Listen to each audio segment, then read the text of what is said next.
Hey, you right, how's it going? Today we're going to be talking about how much does it cost to live in British Army accommodation.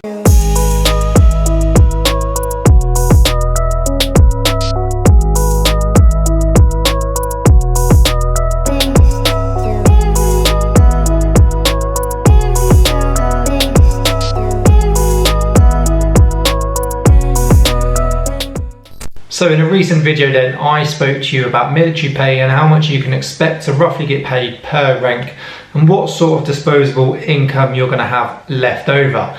Today I'm just going to go into a little bit more detail on what I've paid for accommodation over the years and what a couple of other people are paying within the block and married quarters, so you can get a rough estimate of what it's going to be.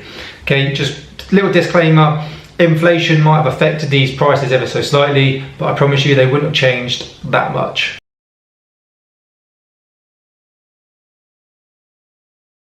Getting into it then, so like I said before, if you're a private, a trooper, a sapper, a gunner, you're going to start in wage once you leave phase 1, phase 2, around £20,000 per year. You're going to work your way through each year, getting an increment pay rise. And then when you hit Lance Corporal, if you max out as a Lance Corporal, you could be on around £29,000 to £30,000 per year. And it could take you anything from 3 to 4 years, maybe 5, 6, 7, 8 years to get there. You're then going to hit Corporal, 31 to around £36,000 a year. Sergeant, about 36 to 39, 40. Staff Sergeant to WO2, you're looking around 40 to 47. And then WO1 finishing off around 49 to 50. And then you've got pretty much all of that's disposable income. So for me, like I say, as a full corporal, you could be on around £35,000 per year. You're going to have your tax and national insurance come out. You might have a little bit of life insurance, accidental insurance cover, services paydays given, a few bit of charity money comes out. And then as a corporal, you're going to be left with around £2,800 before your accommodation charges. If you live out like I do in your own private accommodation, then that's your disposable income, so around £2,300.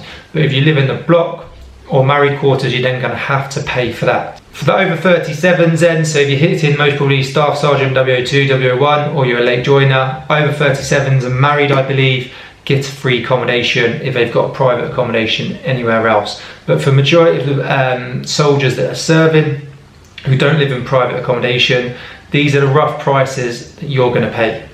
Like I said then, you've got your disposable income, tax, everything's come out. If you're in civilian street and you're going to rent a house or anything like that, you're going to pay a good whack. But I'm going to tell you what I paid in 2007. So when I was in phase 1 training and phase 2, we're looking at around £33 a month. And that was for a 12-man room and in a 4-man room within phase 2. No, it was a 6-man room in phase 2. Once I left phase 2 then, I went off to Colchester where I was joined 7 Power HA. I got put into a 4-man room. It was a very old accommodation within an old block. The camp's actually not there anymore. It was pretty old, but it wasn't too bad. We had a good laugh. Okay, and I was actually paying £20.59p a month. And that got me a single bed. I had all my wardrobes built in around my wall. And then we had communal showers and communal sinks. So £20 of not a month though, for a bit of accommodation, isn't too bad. After a few months then, we all got moved out of that camp and into Merville Barracks. And this is where we got given single accommodation with an ensuite shower, so it's like a wet room. The blocks were all brand new, well, pretty much brand new to what we was moving into. You got like a 3/4 double bed. You had 2 double wardrobes, a desk, 2 shelves, a big open space for like your shoes and any boxes and laundry baskets you have. So it was a pretty decent room. And for this then, I was paying £62 per month. I was in Colchester for a few years. So inflation, and over those few years, it rose to around £66 per month. And that was in June 2011. So I was paying £66 a month. I was a gunner at the time, taking home, I think it was around £1,300 a month. Okay, so tax and national insurance come out, a few other little things, 10, 20 quids here and there for service pays they's given, my PAX life insurance, and then I had accommodation charge for £66, and then what was ever left over was mine to spend on whatever I wanted, because back then as well, food come out. So that was whatever I wanted, so a car, if I wanted to go and get a phone bill, anything else, I could go and spend that money, and I knew I had accommodation and I knew I had food left over. So for a 3/4 double, the best way to describe these rooms, from what I've heard, is student accommodation possibly. Ensuite shower and all of that, so £66 per month. And then in September 2011, I moved to Larkhill, so that was a few years in Colchester. I moved to Larkhill to another single accommodation, so it was class Z type again, I think it was, but it was a lower standard because it was a refurbished old blocks. This building had been refurbished. I was there with 3/4 battery, and I was paying £48 per month.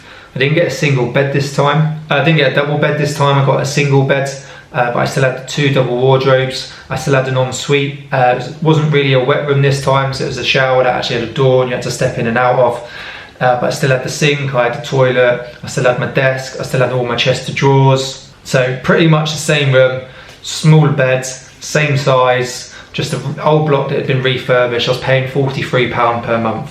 And then over the couple of years I was there, with inflation and just charges go up, by the end when I left I was paying £57 per month. This time I was a Lance Corporal, so I was actually on more of an income, so I was most probably on around £27,000 per year. Tax, national insurance, service pays day given, and then £50 a month taken out for accommodation, and then whatever I'd left over I could spend on whatever I want. So when I bought myself an Audi S3, which is what I did with that. After Larkhill, I went back to Colchester, got put in the same type of room, not the exact same room, same type of room again, and then with charges going up over the years, I was paying £74 per month. So you can see it still hasn't changed much. After Colchester, I then went to Purbright, where I got put in a single accommodation again. This was actually a new block I got put into. It was a single bed, but I bought a double bed. I was able to buy a double bed, got rid of the single bed, put a double bed in there.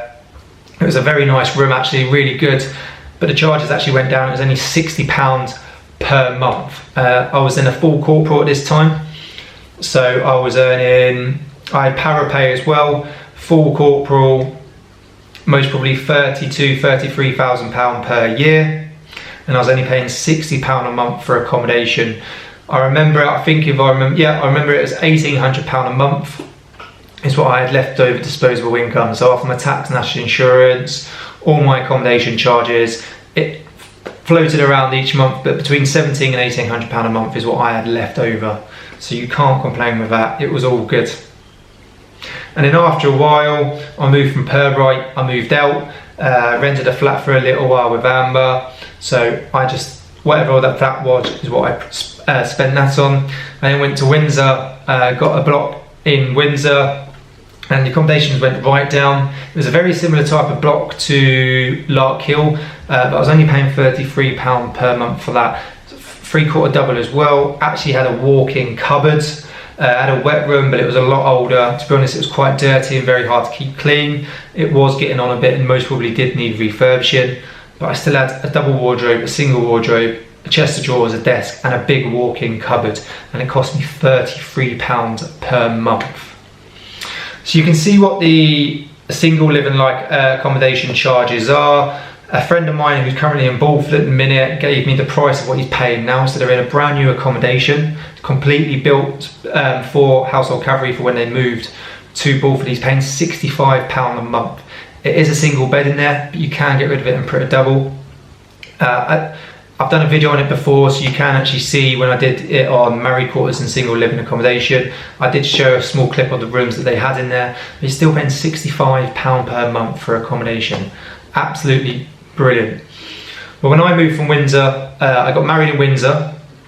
So we're going to go on to the married quarters now. So I got married in Windsor, and around September 2019, I was paying for a house. Okay, so we moved into a 2-bedroom house within Windsor. Had a garden. When I say a garden, it was a concrete patch outside that was about 1 metre by 2 metres, and then behind that we had a communal garden between about 6 houses. But for a 2-bedroom, it wasn't too bad. I can't complain too much. We were paying £241 a month for the rent, so that's a rent, and then you pay a thing for SILOT, which is like your council tax and your water bill in a month, and that was £126. So per month for a 2-bedroom house in Windsor, bearing in mind Windsor's in Surrey, it's a very expensive place to live. You must be talking a minimum of £1,000 for rent for any sort of like accommodation. I was paying £365. That was including council tax and water. Still a corporal then, very good. You can't complain with that. Whatever you had left over was your disposable income. After a year at Windsor, moved to Bulford, went into a 3-bedroom, brand new. So I've gone from a house that's built God knows how many years ago to a brand new 3-bedroom house with a driveway. Didn't have that before. I could fit 3 cars on the driveway.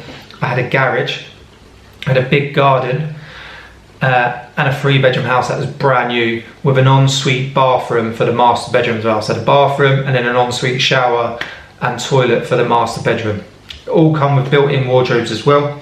That cost me £252 a month for rent, £135 a month for silot and water, so that's your council tax and water, and then £30 a month for the garage, so it's £1 a day for the garage. So February it was less, some months it was more when it was 31 days. In total, for a 3-bedroom house, brand new, with a garage, driveway to fit 3 cars, £410 roughly per month.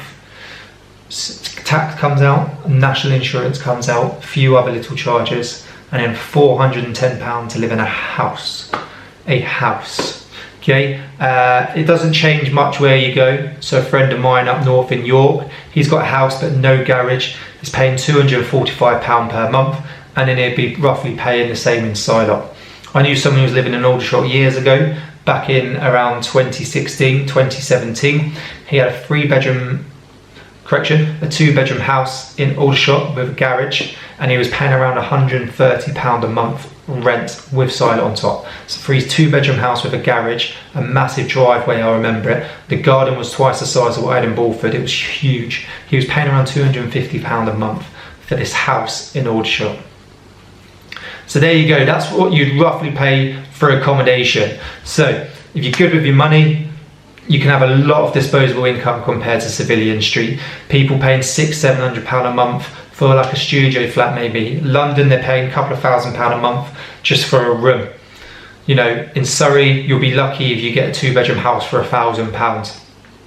Same in Bulford, it's still mostly going to be around £800-900 a month for what I had, maybe even more.